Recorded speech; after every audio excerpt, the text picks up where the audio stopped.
কেমন আছেন আপনারা এবং প্রাগ ট্রিপটা কেমন লাগছে অবশ্যই জানাবেন। আজকে একটু ইভিনিং ওয়াকই বলা যেতে পারে, বেরিয়েছি। এটা সুন্দর একটা নদী বয়ে চলে গেছে আমাদের হপ শহরের। নদী বলা যেতে পারে বা খালও বলা যেতে পারে। তো এইটা একটা পার্ক এবং এই পার্কে এই এখন যেমন সামার আসছে, স্প্রিং হয়ে, তো সবাই এখানে হাঁটতে আসে। তো আমারও দুজন বন্ধু এসছে, আমাকে ফোন করলো তারা যে একটু হাঁটলে মন্দ হয় না, কারণ দুপুরবেলা খুব মাঝে সাঝে এখানটা বেরোনোটা খুব জরুরি।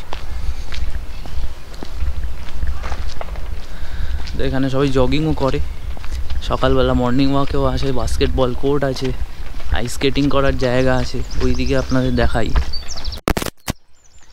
দূরে। ওখানে ভলিবল গ্রাউন্ড, পার্ক, সাইকেল করার জন্য, তারপরে এখানে মাঠ রয়েছে সুন্দর। তো যাই হোক, মন্দ নয়, খুবই সুন্দর লাগছে।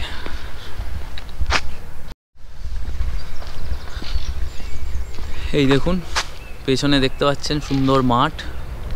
এবং এখন আপনারা পশ্চিমে যেটা হয় সেটা সকলেই জানেন আপনারা, যেটা হলো যে এখন বাজে হচ্ছে বাজে হচ্ছে 6টা 48, মানে প্রায় 7টা বাজতে যায়।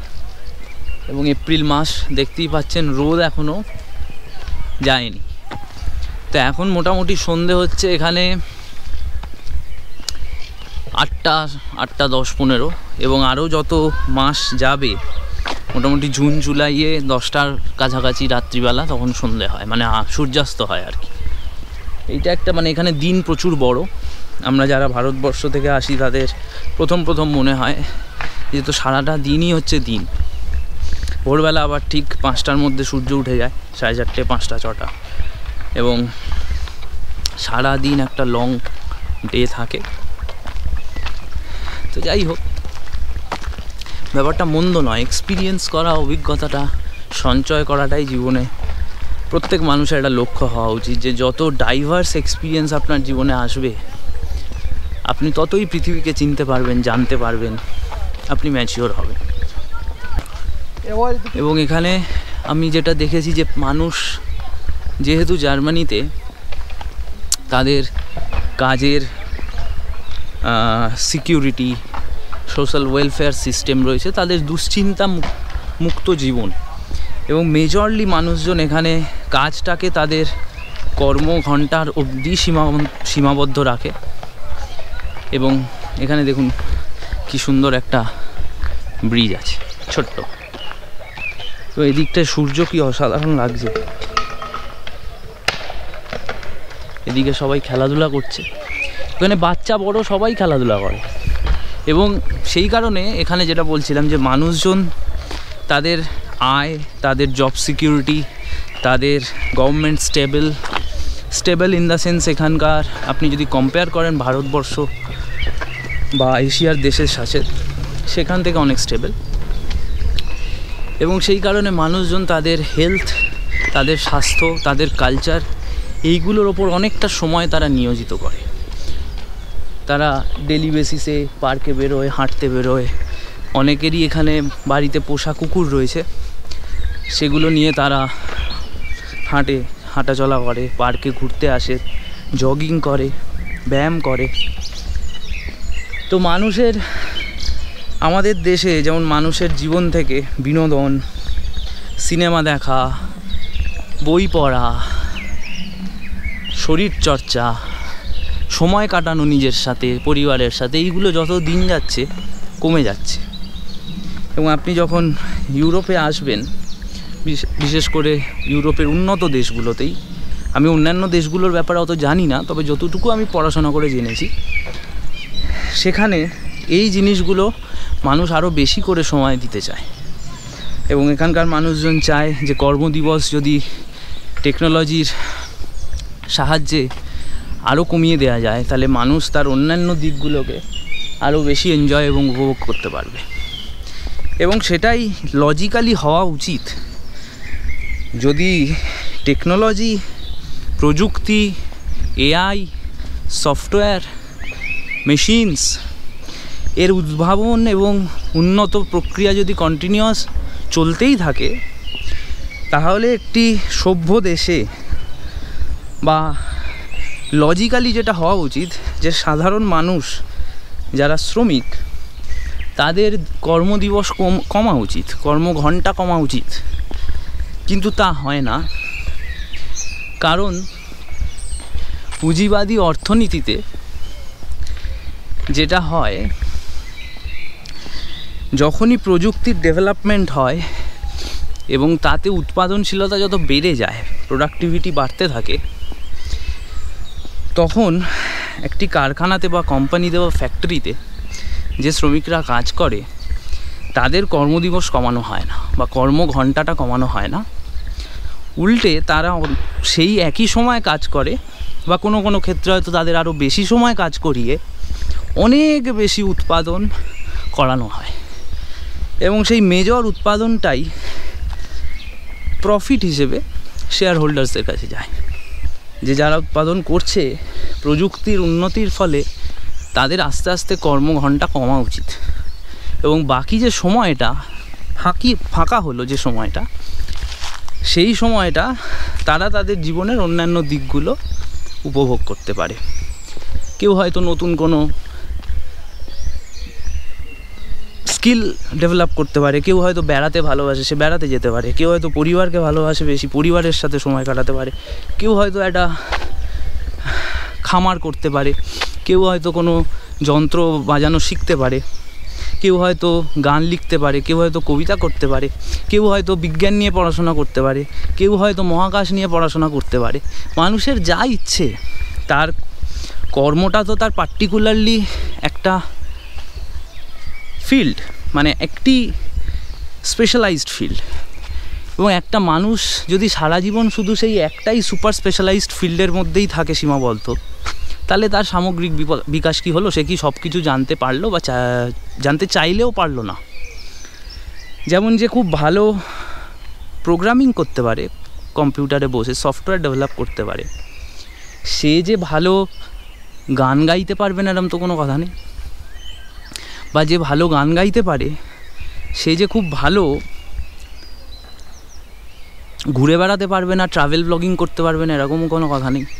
বা যে ধরুন খুব ভালো স্কুলের টিচার পড়ায়, সে যে খুব ভালো মহাকাশ নিয়ে পড়াশোনা করতে পারবে না, তারও কথা নেই। কিন্তু অন্যান্য দিকগুলো মানুষের ব্যাপ্তিটা বাড়ানোর ক্ষেত্রে অন্তরায় হয় হলো তার কর্মদিবস।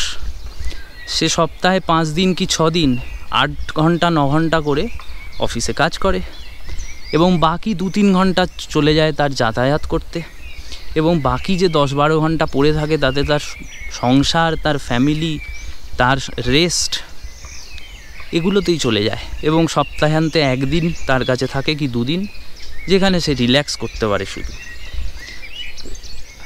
এইটি আজকে বর্তমান পৃথিবীর মেজর দেশগুলোতে এই সমস্যা।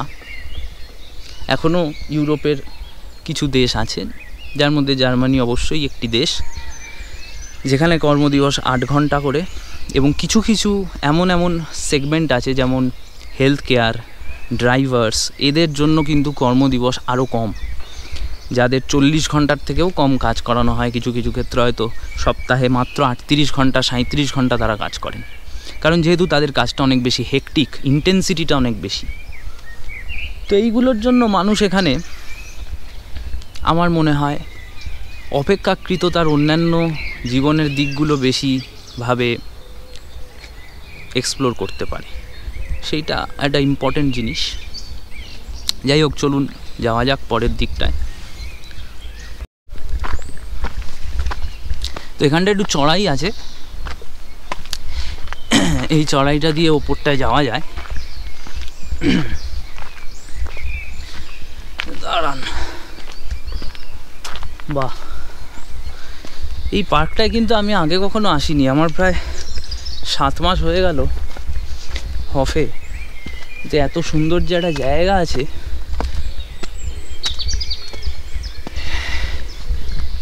এইটা আমি আগে তো মানে এটা অনেকটা ভেতরে যদিও, একবার ফোন করে নি। अरे वो बियर गार्डन किधर है भाई, वो बड़ा बड़ा सा वो वाला ऊपर। ऐसा होता है ना। हाँ ठीक है, तो तुम सही जा रहे हो, उसी तरफ तुमको राइट साइड को ऊपर ऊपर आते रहो, इधर से यहाँ सीधा दिखाओ राइट। हाँ ऊपर, हाँ ऊपर ऊपर आते रहो थोड़ा सा, या तो ऊपर वाले घास से थोड़ा क्रॉस करके ऊपर वाले रास्ते पे चले जाओ, थोड़ा इजी पड़ेगा। हाँ इधर से जा रहा हूँ, ठीक है ओके थोड़ा सा ऊपर जाके फिर चलना है। ओके। आ जाओ। এখানে কি সুন্দর ফুলের একটা বাগান মতো করা আছে, আপনাদেরকে দেখাই। এই গরমকাল আসছে, তো এখানকার মানুষজন গাছপালা এবং ফুল খুব পছন্দ করে এবং তারা ঘরেও সাজায়। তো এই জায়গাটা পার্ক, তো এখানে এসে মানুষরা ফুল গাছ লাগিয়ে গেছে। এখানে বসার জায়গা আছে। এটা আই থিঙ্ক ঝর্ণা টাইপের কিছু হবে আমার যেটা মনে হয়। না, এখানে শুধু একটা ঘরই রয়েছে। এদিকেও দেখুন কি সুন্দর ফুল গাছ। এবং আমরা রাস্তাতেও যখন দেখি যে আমাদের যেখানে থাকি তার আশেপাশে রাস্তার মাঝখানে যে ডিভাইডারের যে জায়গাগুলো, সেখানেও এসে এই বরফ টরফের সময়টা চলে গেল, সেখানে এসে মাটিতে সরকার থেকেই মানুষরা আসে এবং তারা এই কাজটা করে যে ফুল গাছটা সেগুলো লাগিয়ে দিয়ে যায়।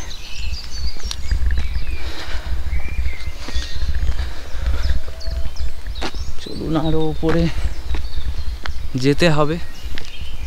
এখান থেকে শহরটা অসাধারণ লাগছে, আর একটু ওপরে গেলে আরও পরিষ্কার একটা ভিউ পাওয়া যাবে।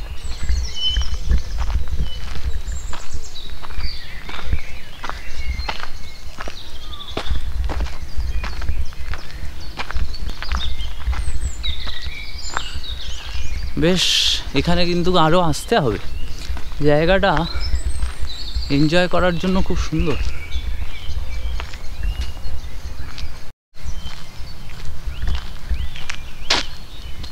এখানেও কি সুন্দর ফুলের বাগান করা হয়েছে। দেখুন, বাগান বলতে ফুল চাষ করা শুরু হয়েছে, তো এগুলো বড় হবে গাছগুলো হয়ে, যখন বসন্ত শেষের দিকে হবে তখন এগুলো অনেক বড় হয়ে যাবে গ্রীষ্মকালে।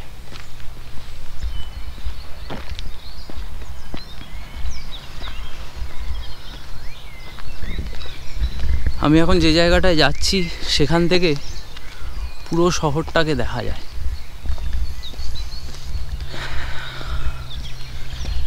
আর বিনা পলিউশনে সবুজের মধ্যে নিঃশ্বাস নেওয়া মানে একটা আলাদাই এনার্জি অ্যাড করে কিন্তু লাইফে।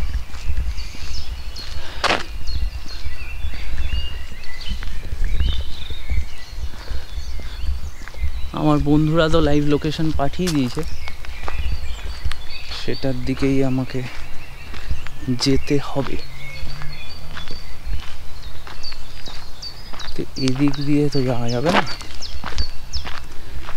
ওই দিক দিয়ে ঘুরে যেতে হবে।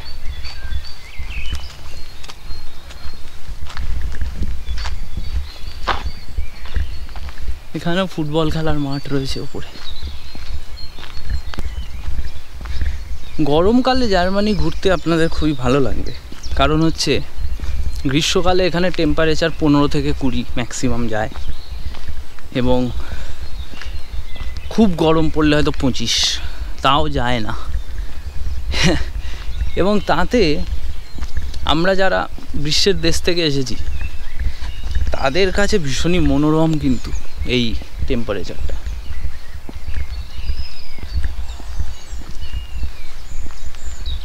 এই আমি এসে গেছি প্রায়, এখনো অনেকটাই এদিকে যেতে হবে।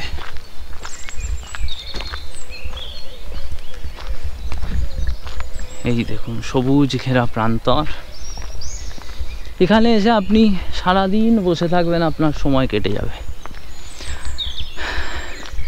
আমি তো হাওড়া, পশ্চিমবঙ্গের হাওড়াতে থাকতাম, মানে ওটাই আমার বাড়ি। এবং হাওড়া কলকাতা যে শহর, সেখানে সবুজের কোনো নামগন্ধ নেই। একমাত্র হাওড়াতে বোটানিক্যাল গার্ডেন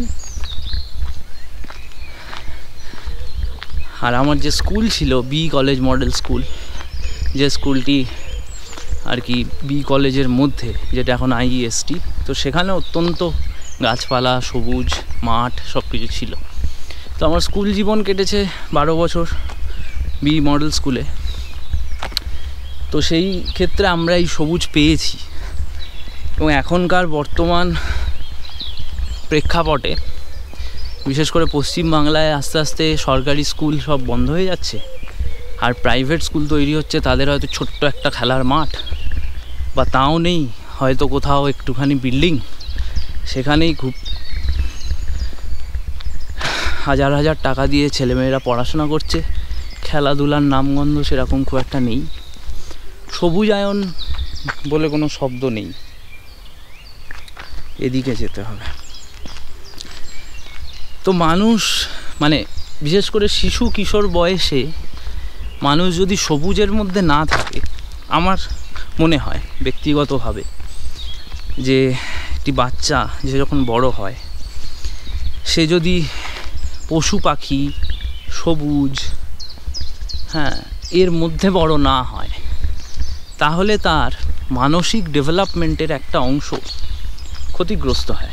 সেই ডেভেলপমেন্টটা হয় না, যে বরং একটা বাচ্চা যদি ছোটোবেলা থেকে গাছপালা, সবুজ, কীট পতঙ্গ, পাখি এবং জন্তু জানোয়ার মানে আশেপাশে যা সমস্ত প্রাণ মানে লিভিং বিংস, এর মধ্যে বড় হয়, তাহলে তার মধ্যে নমনীয়তা, কাইন্ডনেস, স্বতঃস্ফূর্ততা এবং প্রকৃতিকে জানার আগ্রহ এবং তার সাথে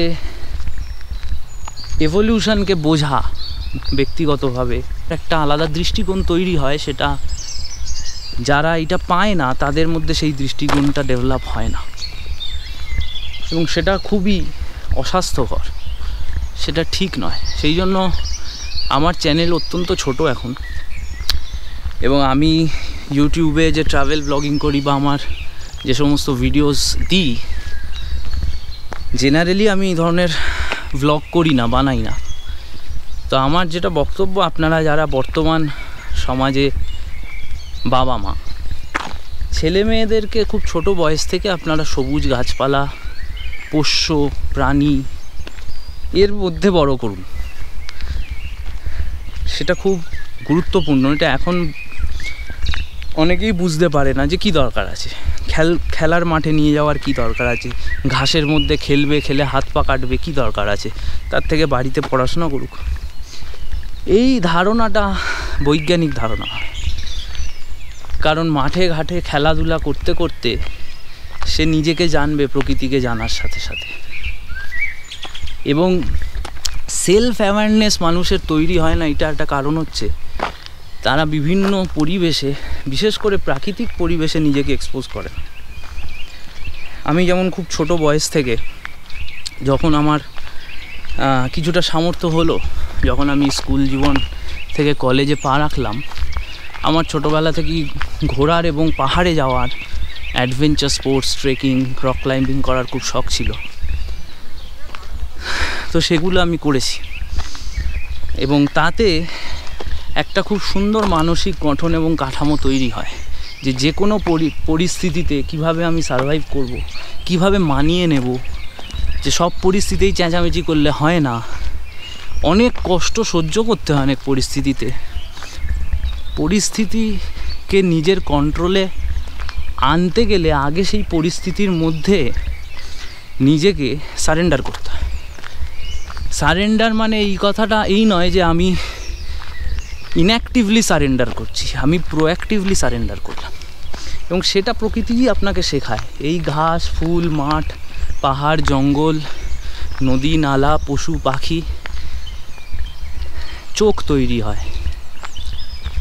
এই পরিস্থিতি জীবনে না থাকলে, বা এই পরিবেশটা বাচ্চাদের ব্রেন ডেভেলপমেন্টের ক্ষেত্রে অনেকটাই খামতি থেকে যায়।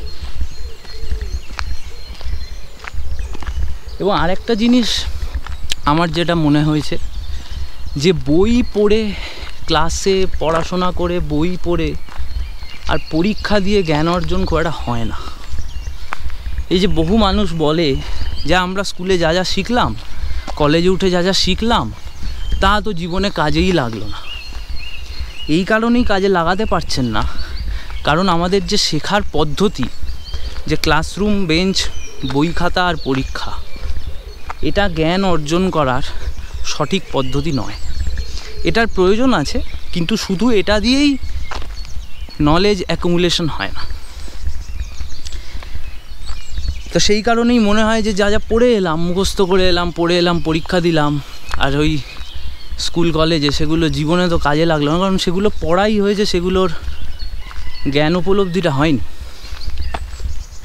তা না হলে কি করে লাইফে পুরানো জমে থাকা জ্ঞানকে কানেক্ট করা যায়, সেই প্রক্রিয়াটা না জানলে আপনি যতই পড়ুন, আপনার ব্যক্তিগত জীবনে সেটা সব জায়গায় কাজে লাগাতে পারবেন না।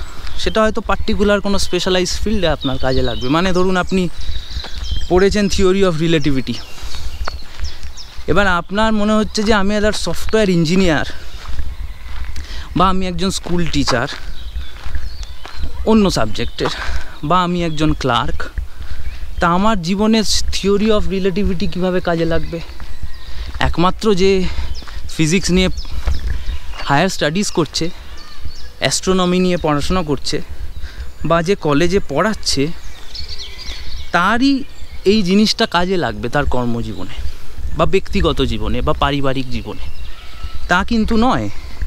কারণ আইনস্টাইনের যে থিওরি অফ রিলেটিভিটি আছে দুটি, একটি হচ্ছে স্পেশাল থিওরি অফ রিলেটিভিটি আর একটা হচ্ছে জেনারেল থিওরি অফ রিলেটিভিটি। তো জেনারেল থিওরি অফ রিলেটিভিটি জীবনের সব ক্ষেত্রে কাজে লাগে, কারণ এটা হচ্ছে বিজ্ঞান। সেটা প্রয়োগ করার যে প্রক্রিয়া, সেইটা আমাদের শেখানো হয়নি। আমাদের বইতে পড়ানো হয়েছে তার সংজ্ঞা, তার ম্যাথমেটিক্যাল ফর্মুলা, তা দিয়ে 2-4টে অঙ্ক করেছি, ব্যাস। কিন্তু সেটা জীবনের বিভিন্ন পরিস্থিতিতে প্রয়োগ করব কী করে? থিওরি অফ রিলেটিভিটি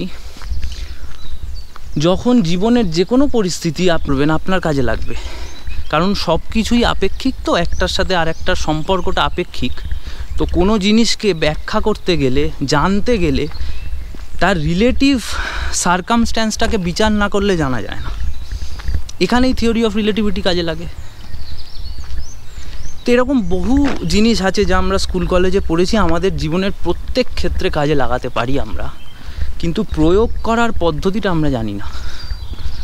সেইভাবে আমাদের স্কুল কলেজে পড়ানো হয়নি, যে প্রক্রিয়াটা পড়ানোর সেইটা ঠিক যথার্থ জ্ঞান অর্জনের প্রক্রিয়া নয়। সেই কারণে এই ঘাটতিগুলো হয়। তো যাই হোক, একটু পা চালাতে হবে, সূর্যাস্তটা দেখতে খুব ইচ্ছে করছে। ওই উঁচু একটা জায়গা আছে, সেখান থেকে চলুন যাওয়া যাক। এখান থেকে কি সুন্দর লাগছে আপনাদের দেখাই। একটু পরেই সূর্যাস্ত হবে এবং দূরে ছোট ছোট ছোট ছোট পাহাড়। জায়গাটা অত্যন্ত সুন্দর। আমার অনেক আগে এসে এখানটা এক্সপ্লোর করা উচিত ছিল, যদিও বসন্তের আগমনের পর এখানকার যে কালার, সেটা অত্যন্ত অন্যরকম। আহা, এই পথটা দেখুন কি সুন্দর, রাস্তা চলে গেছে। এরকম রাস্তায় 1 ঘন্টা 2 ঘন্টা হাঁটা যায়। কিন্তু আপনাকে যদি কলকাতার একটা ভিড় রাস্তাতে, কংক্রিটের রাস্তায় ছেড়ে দিয়ে বলা হয় আপনি 2 ঘন্টা হাঁটবেন মনের আনন্দে, আপনি পারবেন না। এটাই প্রমাণ করে আপনার চারপাশের পরিবেশটা কতটা ইম্পর্ট্যান্ট।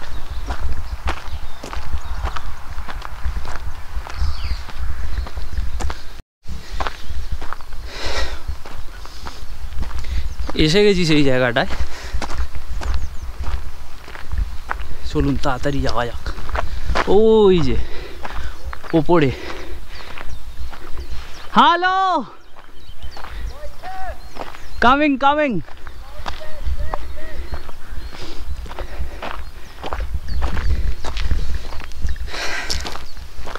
দেখুন পেছনে সূর্য, অসাধারণ লাগছে। প্রায় 2-2.5 কিলোমিটার হেঁটে নিলাম। ওখানটা একটু চড়াই।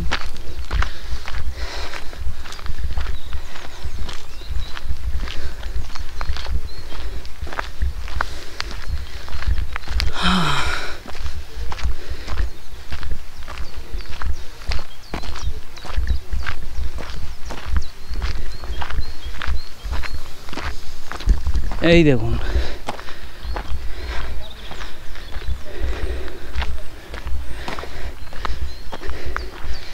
এই সিঁড়ি দিয়ে আমরা উপরে যাব। এটা একটা পুরনো ওয়াচ টাওয়ার।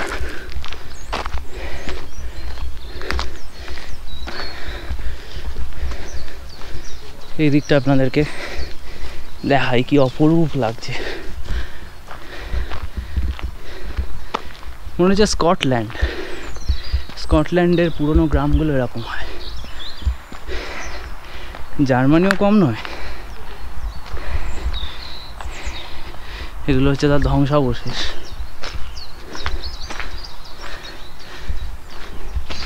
এই যে কক্ষ,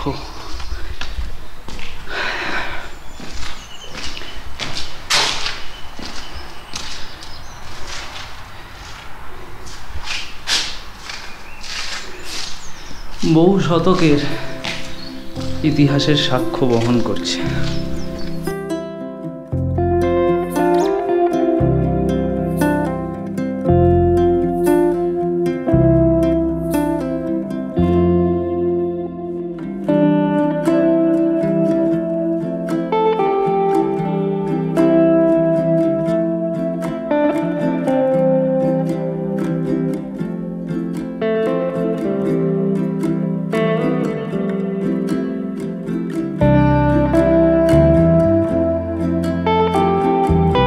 চলুন চট করে ছোট টাওয়ারটাতে উঠি।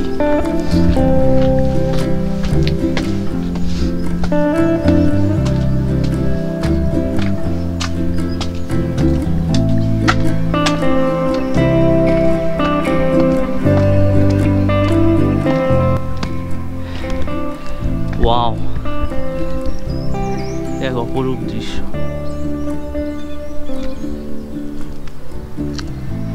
ওই যে দূরে বসতি, ছোট ছোট ছোট ছোট বাড়ি। সূর্য এক্ষুনি ডুবে যাবে, আর বেশিক্ষণ সময় নেই। চলুন আর উপরে যাই।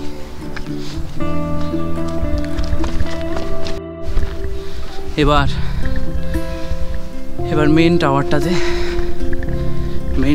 উঠি। চলুন।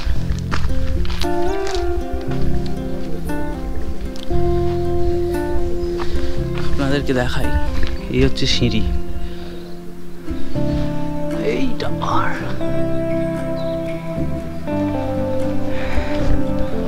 সিঁড়ি দিয়ে উঠি। ছোট ছোট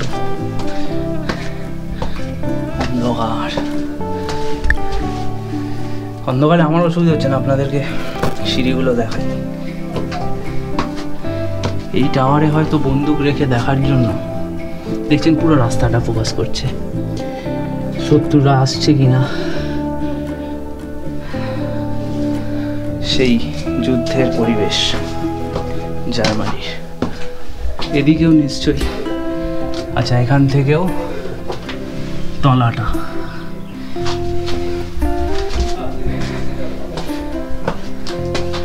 এখান থেকেও আরেকজন, একদম রাস্তা ফোকাস।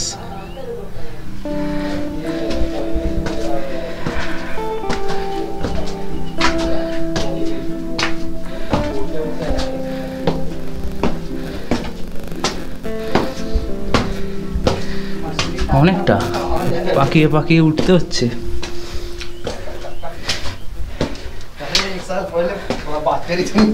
আলো এসে গেছে। हाँ, आते ही पहले ये दिखाओ। तुम लोग बैठे थे कहाँ? यहाँ पे भाई बहुत अच्छा है। बैठ जाओ भाई, बहुत सही लग रहा है। सनसेट को लेते हैं, पहले ये दिखाते हैं ऑडियंस को। क्यों लेके आ गए भाई इसमें सब कुछ है। कैसे हो गया? क्या हो गया? ब्लॉग करने दो मुझे। अच्छा ब्लॉक करो भाई, ब्लॉक करो आराम से। भाई यहाँ पहले क्यों नहीं बुलाया? हम तीसरी बार आ रहे हैं।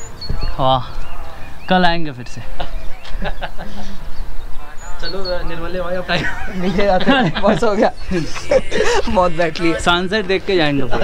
सनसेट 8 बजे होगा। हाँ भाई। नहीं यार, डूब जाएगा, पहाड़ है ना। अरे फिर भी 8 बजे होगा ऊपर से। Wow, such a beautiful view. एक टाइम लैप्स कर लेते। এই দেখুন আপনাদের সিঁড়িটা দেখাই, এটা দিয়ে আমরা এলাম। ये देखिए सेकेंड वर्ल्ड वॉर का सेना।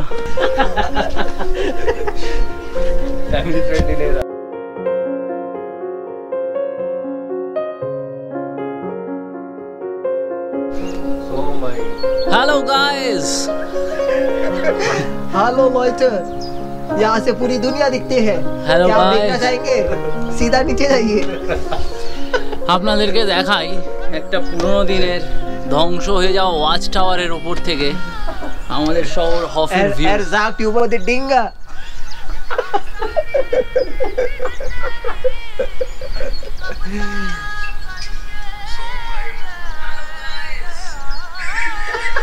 ये आप बताइए कैसा लग रहा है सोम भाई?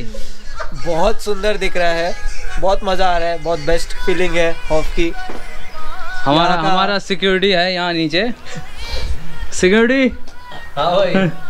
कैसा लग रहा है? ऊपर कोई नहीं मारेगा, तुम चिंता मत करो। ठीक है भाई, हमारे पास हथियार है भाई।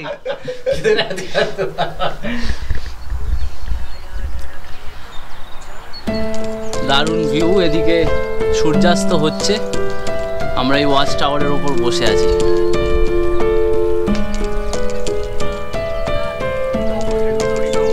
नहीं हवा आ रही है, इंडिया भी रुक नहीं रही। हाँ भाई, बहुत ठंडा लग कहाँ जाना? চলুন, সূর্য অস্ত চলে গেছে, আমরাও এগোই।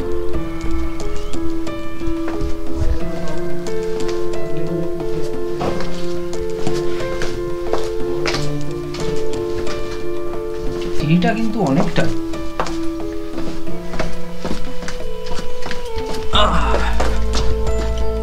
आ गए हम नीचे की तरफ। अबे कहाँ गए?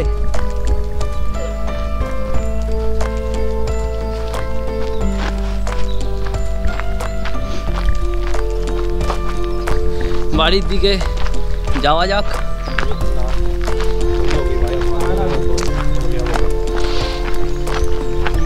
कैसा लग रहा है?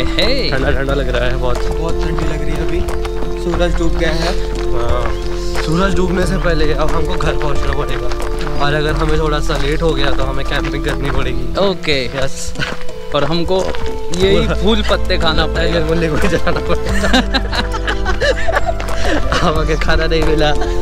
हमारा बैकअप रेडी है, जो भी शूट कर रहा है आपसे बात कर रहा है। Off with the zen, I am in danger now.